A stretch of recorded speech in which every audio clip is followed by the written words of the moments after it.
उसके अंतर्गत पुष्पक्रम का भी अध्ययन किया। ठीक है, उसके पश्चात हम इस पार्ट में अगली संरचना के बारे में पढ़ेंगे और वह अगली संरचना है पुष्प या फ्लावर। ठीक है, तो आज के क्लास में हम पुष्प या फ्लावर क्या है, उसकी संरचना कैसी होती है, ठीक है, और पुष्पों का क्या महत्व है, उसके बारे में हम डिटेल से यहाँ पर अध्ययन करेंगे। तो चलिए स्टार्ट करते हैं, पुष्प क्या है। ठीक है, देखिए आपने अपने आसपास विभिन्न प्रकार के पादप देखे होंगे, उन पादपों को देखे होंगे कि उनमें से कई पादपों में पुष्पों का विकास होता है या पुष्प पाए जाते हैं, जिनको हम लोग पुष्पीय पादप कहते हैं। और कुछ पादप ऐसे होते हैं जिसमें क्या होते हैं, पूरे जीवन भर क्या होता है, उनके जीवन काल तक पुष्पों का विकास नहीं होता। ठीक है, उनको हम अपुष्पीय पादप बोलते हैं। तो जो पुष्पीय पादप होते हैं उनका मुख्य लक्षण होता है पुष्प, है ना, या मुख्य संरचना पुष्प होती है ना, क्योंकि पुष्पों के माध्यम से क्या होती है, प्रत्येक पुष्पीय पादपों में लैंगिक प्रजनन की क्रिया संपन्न होती है। अलैंगिक प्रजनन की क्रिया जड़, तना, पत्ती इत्यादि के माध्यम से हो सकता है, लेकिन पादपों में या पुष्पीय पादपों में प्रजनन की क्रिया सदैव पुष्पों के माध्यम से होती है। इसी कारण हम पुष्प को पादपों का लैंगिक प्रजनन इकाई के नाम से भी जानते हैं। तो चलिए देखते हैं पुष्प होता क्या है। तो देखिए आप सभी जानते हो कि प्रजनन की क्रिया में प्रत्येक जीव क्या करता है, पृथ्वी पर या प्रकृति में अपनी प्रजाति की निरंतरता को बनाए रखने के लिए अपने समान नए जीवों को उत्पन्न करता है। तो इस क्रिया को प्रजनन कहते हैं ना। और प्रजनन करने के लिए प्रत्येक जीवों में क्या होती है, एक विशिष्ट प्रजनन अंग पाया जाता है। तो ठीक उसी प्रकार जो पुष्पीय पादप होते हैं उनकी लैंगिक प्रजनन इकाई पुष्प कहलाती है। ठीक है, अर्थात जो पुष्पीय पादप होते हैं उसमें लैंगिक प्रजनन की क्रिया पुष्पों द्वारा होती है, क्योंकि लैंगिक प्रजनन हेतु आवश्यक नर जननांग और मादा जननांग जो है पुष्पों में स्थित होते हैं। चलिए देखते हैं। तो देखिए पुष्प किसी भी पादप की विशिष्ट रूपांतरित और संघनित संरचना होती है। ठीक है, जिसके द्वारा क्या होता है, मतलब जिसके भागों द्वारा या अंगों द्वारा लैंगिक प्रजनन की क्रिया सुनिश्चित होती है और पीढ़ी दर पीढ़ी पादप अपनी जाति की उपलब्धता को बनाए रखते हैं, उसको पुष्प बोलते हैं। ठीक है, अतः वह विशिष्ट रूपांतरित एवं संघनित संरचना जो अपने अंगों या भागों द्वारा लैंगिक प्रजनन की क्रिया को सुनिश्चित करते हैं और पीढ़ी दर पीढ़ी अपनी प्रजाति या जाति की उपलब्धता को बनाए रखते हैं, उसको पुष्प कहा जाता है। क्लियर हुई? चलिए तो आगे देखते हैं पुष्प की संरचना। तो पुष्प की संरचना में कितने भाग होते हैं? तो देखिए पुष्प की संरचना में यदि हम बात करें तो 4 भाग होते हैं। ठीक है, लेकिन उसको प्रजनन की आवश्यकता और ठीक है आवश्यकता के आधार पर हमने पुष्पों को 2 भागों में बांट दिया है ना। तो देखिए प्रजनन की आवश्यकता के आधार पर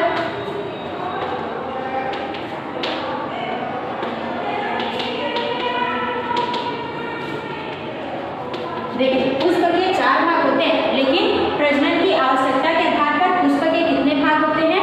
तो हम यहाँ पे प्रजनन की आवश्यकता के आधार पर पढ़ते हैं, पुष्प के 2 भाग होते हैं।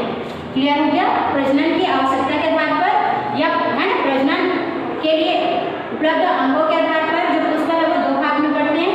एक होता है सहायक भाग या इसको हम सहायक जनन भाग भी बोल सकते हैं, और दूसरा को क्या बोलते हैं, जनन भाग। क्लियर हो गया? तो प्रजनन अंगों की आवश्यकता के आधार पर पुष्प 2 भाग है ना, 2 प्रकार हो गए या 2 भाग हो गए, सहायक जनन भाग और दूसरा है जनन भाग। अब देखिए सहायक जनन भाग के अंतर्गत कौन कौन से भाग आते हैं? तो सभी याद रखेंगे, इसके अंतर्गत बाह्य दल पुंज आते हैं, जिसको हम लोग क्या बोलते हैं, कैलिक्स कहते हैं। ठीक है, और दूसरा आता है दल पुंज, जिसे क्या कहा जाता है, तो इसे हम करोला बोलते हैं। क्लियर हो गया? तो ये दोनों भाग क्या कहलाते हैं, पुष्पों के सहायक जनन भाग या सहायक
जिसे कैलिक्स या है ना कैलिक्स कहते हैं। देखिए बाह्यदल पुंज किसको बोलते हैं? तो पुष्पों के प्रथम है ना पुष्प की संरचना में जो प्रथम भ्रमियां होती है, क्लियर हो गया? पुष्पों की संरचना में क्या होती है? जो प्रथम भ्रमियां होती है, ठीक है, उसको क्या बोलते हैं? बाह्यदल पुंज बोलते हैं। देखिए बाह्यदल पुंज को पहचानने का तरीका क्या होता है? जनरली ये क्या होते हैं? हरे रंग का होता है, ठीक है, और इसका जो आकार होता है वो दलों के आकार से छोटा होता है। पुष्पों का जो आकार होता है वो दलों के आकार से क्या होता है? छोटा होता है। यहाँ तक क्लियर हो गया? इस प्रकार से आप इसको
में क्या होता है, बड़ा होता है। ठीक है, बाह्य दलों का आकार दलपुंज की अपेक्षा में छोटा होता है और दलपुंज का जो आकार होता है या दलों का आकार होता है वो बाह्य दल की अपेक्षा में क्या होता है, बड़ा होता है। अब देखते हैं जो बाह्य दलपुंज होता है वो स्वतंत्र होता है कि संयुक्त होता है। यहाँ पे देखो ये वाला जो दलपुंज है वो इस दलपुंज से जुड़ा हुआ नहीं है, ठीक है, बिल्कुल अलग है, दोनों से बिल्कुल अलग है। इसलिए इस प्रकार के दलों को हम लोग क्या बोलेंगे, स्वतंत्र दली बोलते हैं।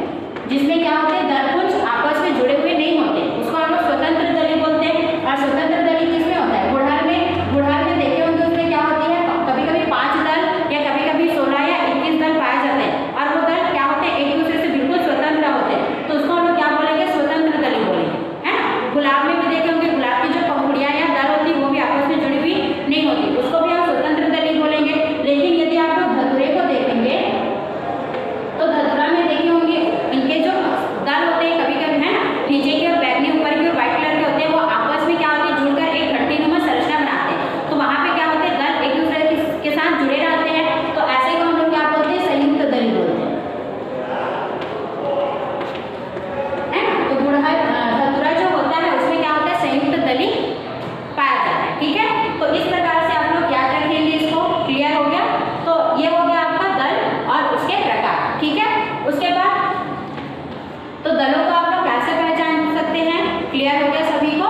अब देखिए यहाँ पर मान लीजिए जैसे गुड़हल में 5 दल है ना, तो गुड़हल के इन 5 दलों को एक साथ हम क्या बोलेंगे, दलपुंज, मतलब समस्त दलों के समूह को क्या कहा जाता है, दलपुंज कहा जाता है। लेकिन दलपुंज की एक इकाई को हम लोग क्या बोलेंगे, तो दलपुंज की जो एक इकाई होती है उसको हम लोग क्या बोलते हैं, दल। ठीक है, इंग्लिश में इसको क्या कहा जाता है, पेटल। ठीक है, जैसे हमने यहाँ पे दल लिखा है इसको हम लोग क्या बोलेंगे, पेटल बोलेंगे। ये देखिए ये एक पेटल है, लेकिन यदि हम सभी पेटल की बात करें तो क्या कहलाएगा, दलपुंज या करोला